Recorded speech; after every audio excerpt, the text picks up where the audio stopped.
안녕하세요. 프리미어 스탁입니다. 오늘은 5월 9일 화요일입니다. 오늘 영상 시작하도록 하겠습니다. 먼저 등락률 상위 종목들을 좀 보겠습니다. 오늘은 상한가가 4종목이 나왔습니다. 대한제당우, 라이콤, 슈어소프트테크, 나노브릭까지 4종목이 상한가인데요. 나노브릭은 거래대금이 좀 약합니다. 113억. 좀 수급이 약한 상한가가 나왔습니다. 슈어소프트테크는 오늘 시가갭도 좋고 그리고 거래대금도 좋습니다. 1357억 좋은 거래대금이 들어왔고 좋은 상한가로 마감을 해줬는데 이 종목은 보시면은 신규 종목입니다. 그렇기 때문에 차트가 아직 형성이 안 됐어요. 5일선도 없죠. 이 종목은. 그래서 오늘 주도주라고 하기에는 조금 어려운 감이 없지 않나 그렇게 생각이 듭니다. 슈어소프트테크는 5일선이 이제 막 생겼겠네요. 어쨌든 차트가 형성되지 않은 종목이기 때문에 오늘 주도주라고 하기에는 조금 힘듭니다. 라이콤은 2연상 이후에 조정이 왔고 그 다음에 N자형 파동 2차 상승이죠. 2차 상승이 굉장히 잘 나왔습니다. 거래대금도 나쁘진 않습니다. 그래서 라이콤 같은 경우도 오늘 상한가는 좋은데 오늘 주도주라고 하기에는 이 앞에 있는 매물이 좀 강하죠. 매물벽이. 그래서 이 종목은 N자형 파동의 2차 상승에서 나온 상한가다라고 말씀을 드릴 수가 있습니다. 대한제당우는 2연상이죠. 대한제당우 오늘 거래대금도 나쁘지 않습니다. 815억 좋은 거래대금이 들어왔죠. 우선주 치고는 거래대금이 꽤 많이 들어왔다라고 할 수가 있습니다.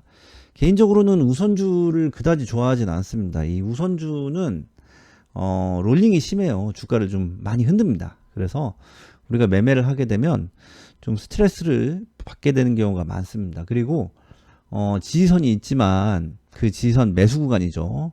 그런 매수 구간에서 매수를 했을 때 좀 더 깊게 눌리는 경향이 좀 있습니다. 그래서 우선주는 매매하지 않는다라고 하는 그런 원칙을 좀 가지고 있습니다. 물론 좋은 종목이 좋은 자리에 오면 충분히 매매를 할 만하죠. 그렇지만 우선주보다는 일반 종목들 가지고 매매를 하는 것이 더 좋다. 그렇게 개인적으로 생각을 하고 있습니다. 대한제당우는 우선주지만 매수 자리를 잘 찾아서 들어가면 충분히 수익을 내고 나올 수 있는 그런 종목이다라고 생각을 하고 있습니다. 물론 개인적인 판단입니다. 그리고 저한테 매매를 할 거냐 그러면 저는 그다지 관심이 없다 그렇게 말씀드릴 수가 있습니다. 물론 차트는 좋습니다. 지금 라이콤을 보시면 2연상에 간 이후에 깊게 눌렸고 그 다음에 오늘 반등이 상한가로 굉장히 잘 나온 모습 확인을 하실 수가 있습니다. 그래서 라이콤 차트를 참고하셔서 대한제당우도 그렇게 매매를 하시면 뭐 나쁘지 않다 그렇게 개인적으로 생각을 하고 있습니다. 항상 말씀드리지만 개인적인 판단이니까 참고만 하셨으면 좋겠습니다. 그리고 저는 대한제당우를 매매를 할 거냐 글쎄요 뭐 할 수도 있겠죠. 그런데 그다지 매매하고 싶은 생각은 없다 그렇게 말씀드릴 수 있습니다. 어쨌든 지금 보시면 라이콤 같은 차트를 보시면 장대 음봉이 길게 나왔습니다. 그리고 오늘 반등이 매우 잘 나왔죠. 이 종목 보시면은 제가 어제 영상에서 말씀드린 종목들 있죠. 그 종목들이 좀 떠오르긴 하죠. 그래서 어제 영상에서 말씀드린 종목들 다시 한번 그 영상을 보고 오늘 차트가 어떻게 움직였는지 한번 같이 보도록 하겠습니다.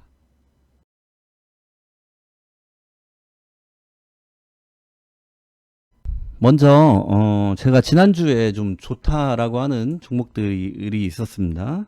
그 종목들이 오늘 조정이 좀 나왔는데요. 이 종목들 잠깐 보고 가도록 하겠습니다. 삼화전자부터 보겠습니다. 삼화전자 오늘 하한가에 갔습니다. 이렇게 하한가에 가면 굉장히 겁을 먹을 수밖에 없죠. 좀 공포심이 생길 수밖에 없는데요. 단기간에 많이 올랐기 때문에 이 정도 조정은 충분히 나올 수 있다라고 개인적으로 생각을 합니다. 그래서 이 종목이 그러면 계속 떨어지기만 할 거냐 아니면 반등이 나올 거냐, 저는 반등이 나온다에 한 표를 던지겠습니다. 그래서 삼화전자 좀 관심을 가져도 되는 종목이다, 그렇게 생각을 하고 있습니다.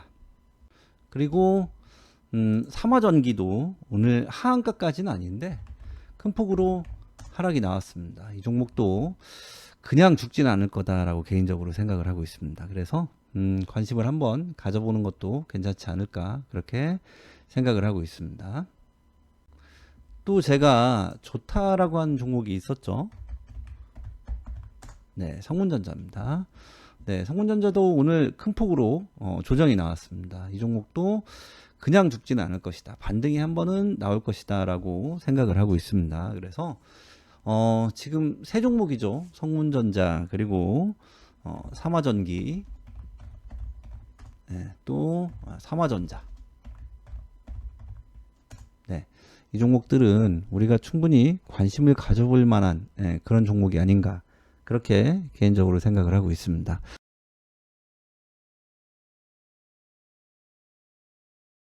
네, 어제 영상에서 이렇게 말씀드린 세 종목을 보면 삼화전자부터 보겠습니다. 네, 삼화전자 어제 하한가에 갔죠. 어제 영상에서도 말씀을 드렸지만 이렇게 하한가에 가면 좀 무섭습니다. 그쵸? 공포심에 좀 쌓일 수도 있는데 이런 자리에서 좀 대담하게 매매를 하는 것도 실력이 아닐까, 그렇게 생각을 합니다. 그래서 저희는 어제 매수를 좀 해놨습니다, 이 종목. 그래서 오늘 고가 기준으로 16.8%까지 반등이 매우 잘 나왔습니다. 잘 보이시죠? 그리고 삼화전기를 보면, 네, 어제 큰 폭으로 하락이 나왔죠. 이 종목도 어제 거의 하한가까지 떨어졌습니다. 이 종목 오늘 시가 갭부터 굉장히 높게 뛰었죠. 시가 갭이 9.86%, 그리고 고가 기준으로 19.95%까지 반등이 아주 잘 나왔습니다. 잘 보이시죠? 마지막으로 성문전자 차트를 보면, 네, 성문전자 어제 큰 폭의 하락이 나왔죠. 그리고 오늘 고가 기준으로 12.66%까지 반등이 잘 나왔습니다. 이 종목도 잘 보이시죠? 그래서 저희는 어제 이 종목들을 매수를 좀 해놨어요. 그래서 삼화전자하고 성문전자를 매수를 해놨고, 레인보우 로보틱스도 매수를 해놨습니다. 그래서 이 종목들 오늘 좋은 수익으로 나올 수가 있었습니다. 그런데 조금 아쉬운 게 삼화전기를 좀 매수를 안 했어요, 어제. 네, 삼화전기 매수를 안 한 이유는 어제 삼화전자를 먼저 매수를 했는데, 네, 삼화전자가 하한가에 갔습니다, 어제. 그러면 오늘 갭으로 조금 떨어져서 시작을 할 수도 있다라고 생각을 했어요. 그래서 삼화전자가 하한가에 갔기 때문에 삼화전기를 매수를 하지 않고, 네, 삼화전기도 오늘 갭으로 조금 떨어질 수 있다라고 생각을 했습니다. 그래서 이 종목은 오늘 시초의 갭으로 좀 떨어지면 매수를 하겠다, 그렇게 생각을 하고 있었는데 오늘 시초부터 반등이 굉장히 잘 나왔습니다. 그래서 삼화전기는 저희가 매매하지 못했습니다. 아쉽지만 네, 제 실력이 여기까지인 거를 어떻게 하겠습니까? 그래도 제 안목이 맞았다라고 하는 것에 그나마 위안을 좀 받고 가겠습니다. 어제 급락이 나오진 않았는데 오늘 이제 시초에 좀 갭으로 하락이 좀 많이 있었던 종목이 있습니다. 네, 인성 종목입니다. 오늘 갭으로 시가가 마이너스 7.32%, 갭 하락을 했죠. 이 종목 앞에 들어온 거래대금이 좋아서 이렇게 갭 하락을 하게 되면 기술적 반등이 나올 수가 있습니다. 그래서 저희는 이 종목도 오늘 매매를 좀 했습니다. 그래서 아침에 시초에 2,950원 이하 매수가를 좀 드렸고, 매수가를 잘 찍고 난 다음에 반등이 잘 나왔습니다. 그래서 이 종목 분봉을 보시면 시가에 개파락이 좀 심하게 나왔죠. 그래서 개파락이 심하게 나왔고 점심때쯤 12시 좀 넘어서 한 차례 반등이 나왔고 그 다음에 종가에 한 차례 또 반등이 나왔습니다. 저희는 이 구간에서 매도를 했습니다. 그래서 12시쯤에 매도 사인을 내드려서 이 종목도 좋은 수익으로 나올 수 있었던 그런 종목입니다. 그래서 인성정보 12시에 좋게 익절을 하고 잘 나왔습니다. 그래서 이런 종목들 좋은 거래대금과 함께 상승이 잘 나왔던 종목들이 눌리게 되면 이 눌림 구간에서 매수 타점을 잘 잡아서 들어가시면 좋은 성과를 낼 수 있다. 그렇게 생각을 하시면 됩니다. 제가 그런 종목들이 좀 보일 때마다 말씀을 드릴 테니까 소액으로 연습을 좀 해보셔도 굉장히 좋을 것 같습니다. 오늘 등락률 상위 종목들 지금 상한가 종목들을 봤는데요. 이 상한가 종목들 중에서는 주도주라고 할 만한 종목이 없습니다. 물론 슈어소프트테크 같은 종목들 오늘 거래대금도 좋고 시가격도 좋고 다 좋은데 차트가 형성이 안 됐죠. 그래서 이런 종목들이 오늘 주도주가 되기 위해서는 좀 차트가 형성되면은 더 좋지 않았나 그렇게 생각을 합니다. 어쨌든 그렇고 오늘의 주도주는 저는 KBG 상한가로 마감을 하진 못했지만 장중에 상한가까지 갔었죠. 거래대금 좋습니다. 2493억 들어왔고 시가갭도 좋죠. 시가갭이 마이너스예요. 그리고 그 밑꼬리를 달았죠. 그러니까 깊게 눌렸다가 오늘 상한가까지 갔으니까 이 종목은 이 밑에서 이 위에까지 보면은 30%가 넘습니다. 그래서 오늘 아주 좋은 상승이 나왔던 그런 종목이다라고 할 수가 있고 또 실리콘2 이 종목도 좋습니다. 1418억 들어왔습니다. 실리콘2는 오늘의 주도주다라고 밖에 말씀을 드릴 수가 없습니다. 차트가 굉장히 좋습니다. 그러면 KBG도 그렇고 실리콘2도 그렇고 오늘의 주도주다라고 말씀을 드렸는데 이 종목들 특히 실리콘2는 왜 오늘의 주도주다 왜 차트가 좋다라고 제가 말씀을 드렸는지 한번 알아보고 조건 검색식을 만들어 보도록 하겠습니다. 검색식을 만들기 전에 잠깐 교육방하고 정보방 소개를 좀 하고 가겠습니다. 저희가 이제 교육방이랑 정보방을 운영을 하고 있는데요. 교육방은 주식교육 플러스 종목 추천입니다. 그래서 리딩도 해드리고 교육도 해드리는 그런 방입니다. 이 정보방은 장중에 호재성 뉴스하고 거기에 따른 이제 관련주를 제공하는 그런 방입니다. 그래서 저희 이제 교육방에서는 매매를 같이 합니다. 교육도 하고 그 매매는 기법을 사용해서 매매를 하는데요. 주도주들을 대상으로 한 눌림목 매매를 하고 또 종가 매매도 합니다. 그래서 목표 수익은 종목당 5에서 10%, 매매 종목의 수는 월 평균 40에서 50 종목 정도 매매를 하고요. 승률은 90% 이상. 저는 100%를 항상 목표로 하고 있는데 사람이 하는 일이라 가끔 손절이 나옵니다. 어쨌든 승률은 굉장히 높은 승률을 저희가 보유를 하고 있습니다. 이 방들은 무료는 아니고요. 유료인데 교육방, 정보방 합쳐서 월 회비 25만원입니다. 한 달씩 결제하시면 되고요. 이벤트를 좀 하겠습니다. 당일 문의, 당일 가입 시. 그러니까 오늘 전화를 하셨는데 오늘 가입을 하시면 검색식 세트를 3개 세트 예전에 판매를 하던 겁니다. 이 3개 세트 그리고 종가 매매 검색식 2개 세트 총 5개의 검색식 세트를 제공을 해드리도록 하겠습니다. 그리고 주말마다 단타 특강이 있습니다. 단타 특강에서는 교육방에서 단타 특강을 진행을 해드리는데 그 단타 특강에서는 우리가 이제 보통 책이나 아니면은 다른 어떤 매체들을 통해서 배울 수 없는 그런 내용들을 좀 제가 기법을 좀 풀겠습니다. 비법을. 그리고 그 교육 내용에 따른 조건 검색식도 당연히 제공을 해드리도록 하겠습니다. 그리고 주말마다 단타 특강이 있습니다. 그래서 그 단타 특강에서는 책이나 다른 매체에서 배울 수 없는 그런 비법들을 제가 공개를 좀 하도록 하겠습니다. 그리고 그 교육 내용에 따른 조건 검색식도 당연히 만들어서 공개하도록 하겠습니다. 그래서 관심 있으신 분들은 이 전화로 문의를 주셔도 되고 아니면 문자 주셔도 되고 그렇습니다. 네, 말씀드린 것처럼 교육방에서는 주도주를 대상으로 해서 눌림목 매매를 합니다. 삼화전자, 성문전자 같은 종목들은 모두 주도주였죠. 이런 종목들 눌릴 때 들어가서 반등 시에 수익을 내고 나오는 그런 매매 기법을 가지고 매매를 합니다.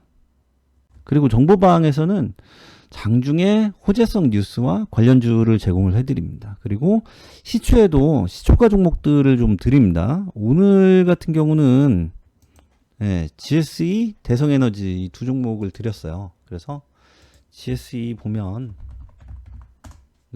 상승이 굉장히 잘 나왔죠. 장중에 상한가까지 갔습니다. 그리고 대성에너지도 오늘 종가에 눌리긴 했지만 오늘 장중에 24.88%까지 급등을 했습니다. 아주 좋은 상승이 나온 그런 시초가 매매로 굉장히 좋았던 두 종목이다라고 할 수가 있습니다. 어제 시초가 매매 종목으로 드린 종목은 대한제당입니다. 5월 8일 월요일 시초에 아침 8시 7분에 대한제당을 시초가 종목으로 드렸습니다. 그래서 대한제당은 어제 상한가에 갔죠. 어제 상한가에 갔습니다. 오늘 추가로 상승이 굉장히 잘 나온 그런 종목입니다. 이 교육방과 정보방에 관심 있으신 분들은 문의 주시면 친절하게 상담해 드리도록 하겠습니다.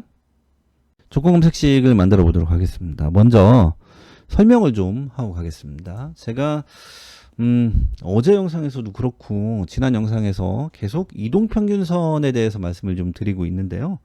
이동평균선 우리가 이제 5일선부터 241선까지 있습니다. 그런데 우리가 단타 매매를 할 때는 5일선과 21선이 좀 중요합니다. 그래서 5일선이나 21선을 활용해서 할 수 있는 매매 기법들이 좀 여러 가지가 있고 또 5일선과 21선을 이용해서 조건 검색식을 만들어도 좋은 조건 검색식을 만들 수가 있습니다.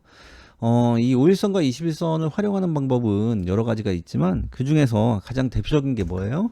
5일선, 21선 골든크로스죠. 골든크로스가 여러 가지가 있는데 가장 대표적인 골든크로스입니다. 5일선과 21선 골든크로스. 그리고 대표적인 골든크로스가 하나 더 있죠. 제가 주로 사용하는 골든크로스 조건이기도 하는데요. 일목균형표, 전환선과 기준선, 골든크로스가 있습니다. 그래서 이 5일선과 21선 골든크로스도 좋고 일목균형표의 전환선과 기준선 골든크로스도 좋은데 만약에 이 두 개의 골든크로스가 같이 일어난다 그러면은 당연히 더 좋겠죠. 그리고 하나 더 제가 즐겨 사용하는 상승 신호들이 있습니다. 그래서 주로 MACD 신호나 스토캐스틱 신호 이 두 개의 신호들을 즐겨 사용합니다. 그런데 MACD 신호가 떠도 좋고 스토캐스틱 신호가 떠도 좋습니다. 근데 제가 조금 전에 말씀드렸던 것처럼 이 골든크로스가 두 개가 겹쳐서 일어난다라고 하면은 더 좋다라고 말씀을 드렸죠. 이 신호도 마찬가지입니다. 신호가 두 개가 겹쳐서 뜬다라고 하면은 당연히 더 좋다라고 해석을 할 수가 있습니다. 그러면은 이 내용들을 바탕으로 조건 검색식을 만들어 보도록 하겠습니다. 0150 조건 검색식 만들기 창입니다. 먼저 골든크로스 조건을 좀 넣도록 하겠습니다. 이동평균으로 가서 주가 이동평균 돌파 52평이 22평을 골든크로스 하는 조건을 넣겠습니다. 그리고 일목균형표로 가서 여기도 전환선이 기준선 상향 돌파 골든크로스 조건을 넣도록 하겠습니다. A하고 B 조건을 괄호로 묶어서 하나로 만들겠습니다. 그리고 MACD 신호를 넣도록 하겠습니다. MACD 신호는 두 개가 있죠. 기준값 돌파로 가시면 영선 상향 돌파가 있습니다. 기준선 돌파로 가시면 MACD 시그널선 골든크로스 조건입니다. 이 두 개의 조건을 넣고 스토캐스틱 신호도 넣도록 하겠습니다. 스토캐스틱 슬로우로 가셔서 네, 기준선 돌파해서 네, 이 신호 그대로 넣으시면 됩니다. 그 다음에 MACD 신호가 두 개니까 얘는 괄호로 묶은 다음에 엔드를 5호로 바꾸겠습니다. 마우스로 더블 클릭하시면 됩니다. 그러면 MACD 신호 이 둘 중에 하나가 뜨면은 포착해라 라고 하는 조건입니다. 그리고 MACD 신호 둘 중에 하나가 뜨고 그리고 스토캐스틱 신호가 뜨면은 포착해라 라고 하는 조건 이 C부터 E까지 괄호로 묶어서 네, 조건을 하나로 만들겠습니다. A, B가 하나의 조건이고 C, D가 또 하나의 조건입니다. 엔드를 5로 바꾸고 괄호로 크게 한번 더 붙겠습니다. 검색을 한번 해볼까요? 네, 오늘 33개 종목이 포착이 됩니다. 여기에 뭐가 들어와야 돼요? 수급이 들어와야겠죠. 거래대금이 들어와야겠죠. 네, 거래대금 순위 해서 배기 조건을 넣겠습니다. 그리고 회전율 순위도 회전율 순위도 100으로 넣겠습니다. 네, 이렇게 하고 전고를 뚫어져야 제대로 된 주도주다라고 말씀을 드릴 수가 있습니다. 그래서 신고가 조건을 하나만 넣도록 하겠습니다. 신고가 해서 네, 종가가 10봉중 신고가 조건을 넣도록 하겠습니다. 네, 이렇게 하고 하나만 더 넣을게요. 우리가 주도주다라고 해서 지금 이동평균선의 골든크로스, 일목균형표의 골든크로스 그리고 MACD 신호와 스토캐스틱 신호가 이렇게 겹쳐뜨는 그런 조건들을 만들었죠. 그런데 단타 매매를 할 때 제가 5일선과 21선이 굉장히 중요하다라고 말씀을 드렸습니다. 물론 5일선, 21선 골든크로스도 중요하지만 이 5일선과 21선의 배열도 굉장히 중요합니다. 그래서 우리가 단타 매매를 할 때 5일선도 있고 21선도 있지만 그 중간에 11선도 있습니다. 그리고 21선이 있죠. 그리고 5일선보다 좀 짧은 선이 하나가 있어요. 그게 3일선입니다. 그래서 저는 개인적으로 이 3일선부터 21선까지 정배열된 그런 조건들을 좋아합니다. 단타 매매를 할 때는 이 3일선부터 5일선, 11선, 21선이 정배열된 종목들, 그런 종목들을 가지고 매매를 하시는 것이 좋습니다. 그래서 그 조건, 지금 말씀드린 그 조건을 넣도록 하겠습니다. 이동평균으로 가셔서 주가 이동평균 배열이 4개짜리가 있습니다. 그래서 여기 가시면 이렇게 배열을 4개까지 넣을 수가 있습니다. 여기서 21선, 그리고 11선, 그리고 5일선, 그리고 3일선 이렇게 단기 이평선들의 정배열 조건을 넣도록 하겠습니다. 이렇게 하고 다시 검색을 해보겠습니다. 네, 두 종목만 포착이 됩니다. 실리콘2하고 KBG, 제가 말씀드렸던 그 두 종목이죠. 지금 보시면 주가 등락률은 아예 넣지도 않았습니다. 그렇지만 오늘 이렇게 알려드린 조건들이 좋기 때문에 오늘의 주도주 두 종목을 딱 잡아낼 수 있다. 그렇게 해석을 할 수가 있습니다. 항상 말씀드리지만 이 조건 검색식이 100% 완벽하냐 그렇지 않습니다. 더 공부하시고 이 조건들이 좋기 때문에 이 조건들을 활용하셔서 본인의 것으로 좀 만들어서 사용하시면 좋을 것 같습니다. 항상 성투하시기 바랍니다. 오늘은 여기까지 하겠습니다. 감사합니다.